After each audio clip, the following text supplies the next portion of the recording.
And do the protesters ascending upon Washington even realize this today?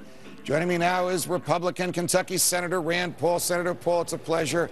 Welcome back to Freedom Watch. What do you make of the president's comments today, where he interprets them as saying, well, the government had nothing to do with this. It was the fault of the banks, and these characters in Wall Street understand that. He's almost saying, I support them. I'd be out there with them. Well, I've got news for the president. You know, he says he has independent economists who say that his jobs plan is the way to go. Well, I've got the names of thousands of economists who say that raising taxes in a recession is the wrong thing to do. In fact, the head of CBO, which is a nonpartisan group, said raising taxes in the middle of a recession would be a huge mistake. As far as this Occupy Wall Street movement goes, you know, I see it sort of like a Paris mob. I see the president's rhetoric of envy and inflaming the public and saying, go get yours because rich people don't deserve it. I see this inflaming this Paris mob that I hope doesn't ultimately result in a lawlessness where they say, well, gosh, those nice iPads through the window should be mine, and why don't I throw a brick through the window to get them because rich people don't deserve to have them when I can't have one. You know, I'm a little bewildered by the mob, Senator Paul, because while some of them are saying we want guaranteed work and we want guaranteed income and we want the federal government to guarantee all of this, some are saying the banks shouldn't have gotten this money. The feds shouldn't be funneling tax dollars through their favorite corporations. And some of them are even saying, one will after you later on this show, I believe, the Federal Reserve is at the root of a lot of this by printing the money that the federal government gives out in the first place.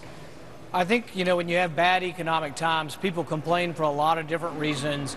I think I've just been annoyed by some of them they've interviewed. They said, if a CEO came down and offered you a job, would you take it? Oh, no, I will never work for those evil corporate people. And it's like that kind of mindlessness just really, you know, they're there on their iPhone made by Apple Incorporated. They're wearing designer jeans their parents bought for them. That's the kind of stuff I'm annoyed with when they say corporations are evil. Corporations are businesses. They're individuals, you know, but I do agree with people who say we shouldn't be bailing out bankers and the taxpayer shouldn't be paying big bonuses to banks that fail. That I do agree with. Switching gears a little bit, I think you recently introduced legislation that has to do with reinforcing certain aspects of the infrastructure. What is it? Who supports it with you? And what do you think the White House will do if it ever makes its way there? Well, my bill would take, right now we take 10% of the transportation funds and it's mandatorily set aside for beautification projects. I'll give you a couple examples. $1 million for a turtle tunnel in Florida, $100,000 for a squirrel sanctuary in Tennessee, and in my hometown, $200,000 for a movie theater in the Corvette Museum.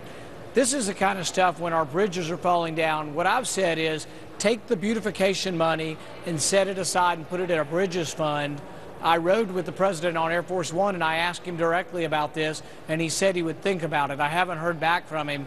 If you see him, ask him if he's going to help me with my bill. Somehow I don't think he'll be speaking with me, but I'll be happy to ask him.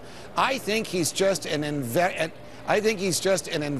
social planner from Washington, and I think things are hopeless until someone else occupies the White House. Do you agree with me? Well, you know, when I talk to him personally, he's a very likable person. He seems like if we could sit together, we could work out a problem.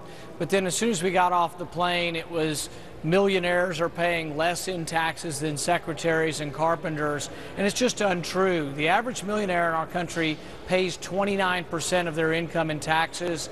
The average carpenter pays about 15%. So it's all untrue and predicated on a falseness or a falsity. Got it. Senator Rand Paul, always a pleasure.